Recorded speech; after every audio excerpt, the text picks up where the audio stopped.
Good afternoon, class. Welcome to our YouTube channel, Teaching by Achal Pandey. So today I will discuss about topic figure of speech. Figure of speech is a topic, very interesting topic. Today is enjoying this topic. Okay, so let's start. Figure of speech कौन कौन से थे वो पहले देख लेते हैं, फिर इसके बारे में डीपली देख लेंगे. ओके, फर्स्ट आपका होता है सिमिली. सिमिली को हिंदी में बोलते हैं उपमा. क्लियर. सेकंड आपका होता है मेटाफर. मेटाफोर हिंदी में क्या बोलते हैं? रूपक. थर्ड आपका होता है एलिट्रेशन. एलिट्रेशन मीन्स होता है अनुप्रास.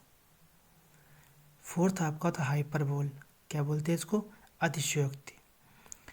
फिफ्थ आपका होता है पर्सोनिफिकेशन. क्या होता है? मानवीकरण. सिक्स आपका होता है ऑक्सीमोरॉन. क्या होते हैं? विरोधाभास. सेवेंथ आपका होता है एपॉस्ट्रॉफी, संबोधन. एट आपका होता है ओनोमोटोपिया.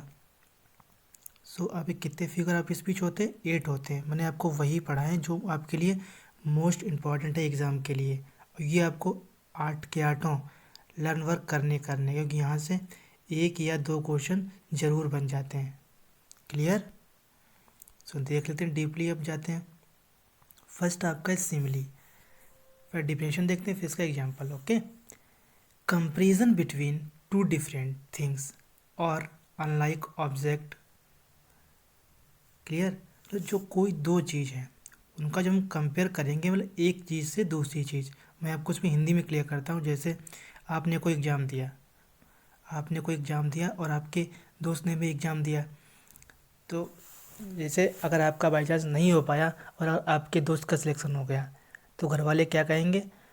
उसके जैसी तुमने तैयारी नहीं की होगी. मतलब उससे आपकी तुलना कर रहे हैं ना, मतलब तुलना करेंगे. और जो तुलना कंपैरिजन होता है या एज होता है या लाइक इंग्लिश में बोलते हैं इसको.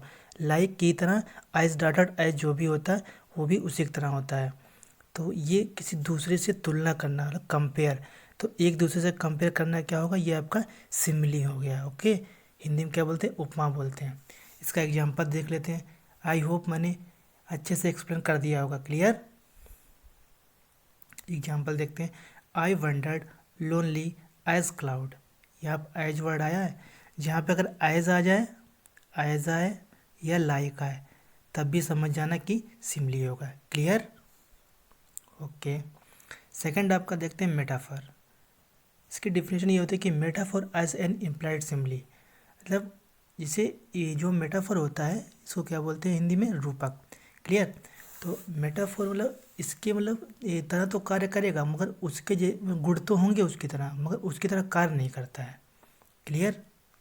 इसमें अगर आएगा तो इज एम आर आ जाता है, बट एज लाइक नहीं आता है. Clear. Implied simply but not comparison word uses. मतलब सिम्पली की तरह तो कार्य करता है, बट उसके जैसे गुण इसमें आ सकते हैं, उसकी तरह कार्य नहीं कर, मतलब तुलना नहीं कर सकते इसकी. क्लियर है. एक बार फिर से बोल दे रहा हूँ. Metaphor is a implied simply. उसकी तरह कार्य करेगा, बट कहेंगे कि तुलना करेगा, ये तुलना या उसके जैसी कोई बात हो वो नहीं होगा. गुण आ सकते हैं उसमें. ठीक. इसमें इज एम आर आ जाता है. Camel is the ship of desert. तो इसमें क्या आया? इज आ गया, तो मेरा क्या है? मेटाफोर. ओके. अब थर्ड आपका देखते हैं एलिट्रेशन. एलिट्रेशन का मतलब होता है जो वर्ड आपके बार बार रिपीट हो रहे हैं. इसको हिंदी में भी बोल सकते हैं कि अनुप्रास. अनुप्रास. क्लियर. जैसे आपका क्या होता है? Having the same first consonant sound. हम देखें कौन कौन से इसका एग्जाम्पल देख लेते हैं. ही हैप्पी हेल्प्ड द होमलेस. अब इसमें जो एच वर्ड यहाँ पे रिपीट हुआ, ये क्या आपका है? H H H H. ये इतनी बार एच रिपीट हुआ तो क्या आपका? ये एलिट्रेशन. या ये भी बोल सकते हैं जहाँ पे वर्ड्स रिपीट हो जाते हैं वो क्या होता है? एलिट्रेशन होता है. क्लियर. अब आपका होता है हाइपरबोल. हाइपरबोल तो भैया आजकल दुनिया में हर कोई बोलता है. क्या बोलते हैं? अतिशयोक्त. मतलब बढ़ा चढ़ा के बहुत बात करना कि मैंने ये कर दिया वो कर दिया, भले उसने कुछ ना किया हो. मैं क्या कहेंगे? मैंने आज इतनी बड़ी वो ये मार दिया, उसको इतने छक्का मार दिए, ये कर दिया. अरे बहुत सारा.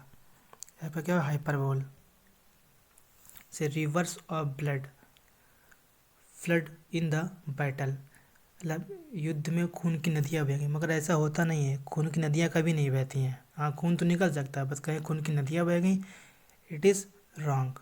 ओके, अब आपका आता है पर्सोनिफिकेशन। पर्सोनिफिकेशन क्या आपका होता है, when an animal, bird, idea और an object is she a human terms, मतलब जो इसमें मानव की तरह व्यवहार तो करते हैं बट लाइक दैट मानव नहीं होते हैं, ठीक है, उसकी तरह व्यवहार करेगा। इसे एग्जांपल दे दिया, लव इज ब्लाइंड। क्लियर। अब होता है आपको ऑक्सीमोरॉन। ऑक्सीमोरॉन मीन्स होता है कि विरोधाभास। इसमें किसी, इसे मैं किसी अगर कोई बात बोलता हूँ, अगर मेरे कोई अपोजिट वही बात कोई ये बोलता है, तो क्या हो गया, विरोधाभास। मेरी बात को काटना, मतलब कॉन्टेक्स्ट करना उसको, तो मेरी बात को कट कर रहा है ना, वो आपका हो गया oxymoron. Two opposite qualities at the same to contact word. Example, this is an open secret, मतलब ओपन सीक्रेट, ओपन भी कर रहा है और सीक्रेट भी बोल रहा है, तो यहाँ पे दोनों अपोजिट बात कर रहा है यहाँ पे, तो क्या आपका हो गया ऑक्सीमोरॉन। सेवेंथ आपका आता है एपोस्ट्रॉफी। डेड और लाइफलेस, मरी हुई है जिसमें जीवन नहीं हो, तो ये तो नॉन लिविंग बोल सकते हैं, और लिविंग बींग के लिए तो क्या होगा, ये हमारा होता है एपोस्ट्रॉफी। जैसे ओ डेड, तो यहाँ बोल दिया, अगर ये आप देख लेंगे, ये जो साइन दिया मैंने एपोस्ट्रॉफी वाला, तो ये भी आपका क्या है एपोस्ट्रॉफी, इससे पहचान लेंगे। क्लियर। अब आपका आता है ओनोमोटोपिया। ओनोमोटोपिया का मतलब होता है कि यहाँ पे ध्वनि सूचक, जो जीव जंतु होते हैं जो आपकी आवाज़ें निकालते हैं, वो क्या होते हैं, ओनोमोटोपिया। इसे हमने एग्जाम्पल से क्लियर किया है, देखिएगा। ये पहले डिफिनेशन देखिए, the sound suggest the sense. Clear. अब आपका एग्जाम्पल है, द स्नैक्स आर हिशिंग। ये देखिए, हिशिंग, बीज आर बरिंग, मतलब जो सांप वॉइस निकालता है तो फनकार करता है, तो क्या होता है ये आपका, तो ये कौन सा आपका फिगर ऑफ स्पीच होगा, ओनोमोटोपिया। सो आई होप मैंने आपके सारे फिगर ऑफ स्पीच अच्छे से कंप्लीट कर दिए हैं और आपको समझ में भी आ जाएंगे। क्लियर है, कोई आपको प्रॉब्लम नहीं होगी। अगर कोई भी अगर प्रॉब्लम हो तो मेरे कमेंट बॉक्स में कमेंट करके मुझसे ज़रूर पूछ लीजिएगा, ठीक है। पहली बात तो मैं से आपके डाउट सारे क्लियर कर दिए हैं। सो यहीं तक आज रखेंगे। Thanks for session. Thank you. जय हिंद।